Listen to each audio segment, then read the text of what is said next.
अस्सलामुअलैकुम viewers and welcome. ये KS100 का वीकली ग्राफ है। इस वीक में 40,628 का हाई रहा, 39,605 का लो और 40,150 की क्लोजिंग रही। वॉल्यूम 383 मिलियन का रहा एज़ कम्पेयर टू 400 मिलियन। इस वीक में 1023 पॉइंट की रेंज रही और 73 पॉइंट मार्केट प्लस हुई। ये वीक प्रीवियस वीक की रेंज के अंदर ही है। 39,540 का लो था, वो ब्रेक नहीं हो सका, ना ही हाई ब्रेक हुआ। 39,605 का लो रहा। और टेक्निकल्स में अगर देखते हैं तो ये फॉर्मेशन का ब्रेकडाउन हो जाने के बाद मार्केट कॉन्टिन्यूसली लोअर लोज ही लगा रही है और 38,000 और 36,500 का टारगेट दे रही है। पाक रुपीज़ की डी वैल्यू प्रीवियस वीक में 8% डी वैल्यू हुआ था, इस वीक में 4.6% डी वैल्यू हुआ।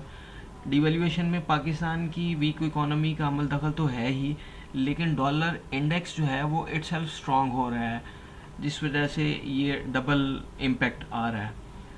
अभी चूँकि रिजर्व्स बहुत ज़्यादा कम हो गए हैं, 9 बिलियन से भी नीचे आके 8.6 बिलियन इस वीक में की जो फिगर्स आए हैं वो हैं। और डिफ़ॉल्ट की रूमर्स भी चल रही हैं, लेकिन गवर्नमेंट ऑफिशियल इसको कॉन्टीन्यूसली डिनाई कर रहे हैं कि हमारे पास सफिशेंट रिजर्व्स हैं। IMF के साथ जो डील है वो स्टाफ लेवल एग्रीमेंट तो हो गया हुआ है, ताहम बोर्ड ऑफ डायरेक्टर्स लेट अगस्त में जो है उनकी बोर्ड मीटिंग शेड्यूल्ड है, उसमें फिर वो डिसाइड करेंगे कि कब पाकिस्तान को 1.17 बिलियन रुपीज़ जो है डॉलर्स जो हैं वो ट्रांसफ़र करने हैं।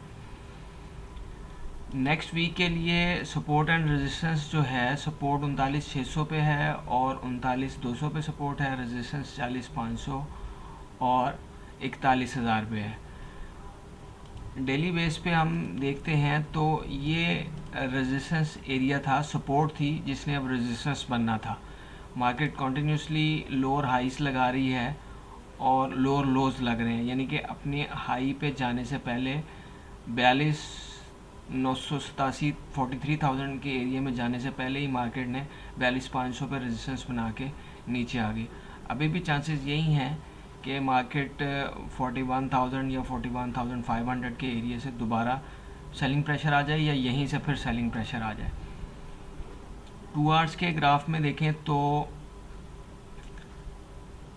ये सपोर्ट थी 40,600 की, उसने रेजिस्टेंस बनना था, वैसा ही हुआ और रेजिस्टेंस से फिर दोबारा नीचे आ गया।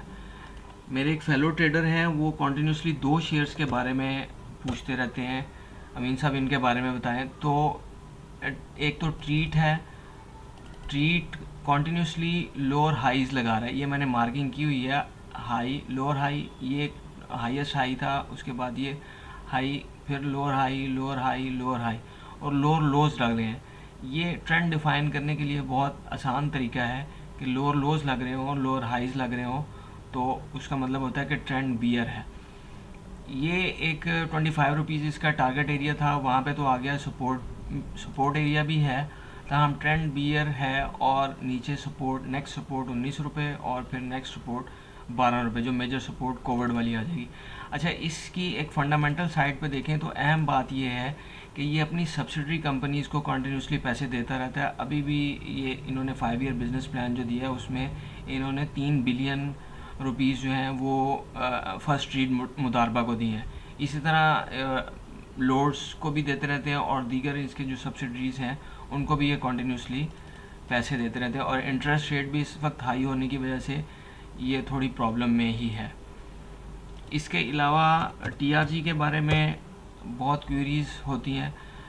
कोविड में जब ये 13 रुपये से उठ के 180-85 रुपये गया, तो उसके बाद ये डिस्ट्रीब्यूशन एरिया है। 6 माह खड़े रहने के बाद प्लेयर ने डिस्ट्रीब्यूशन की और फिर स्कैंडल्स की मदद से फ्री फॉल। अब दोबारा कॉन्टीन्यूसली ये सूरत हाल है, और यहाँ पे एक वक्त ये सूरत हाल हो गई थी जनवरी फरवरी में कि इसका फ्री फ्लोट 99% तक आ गया था।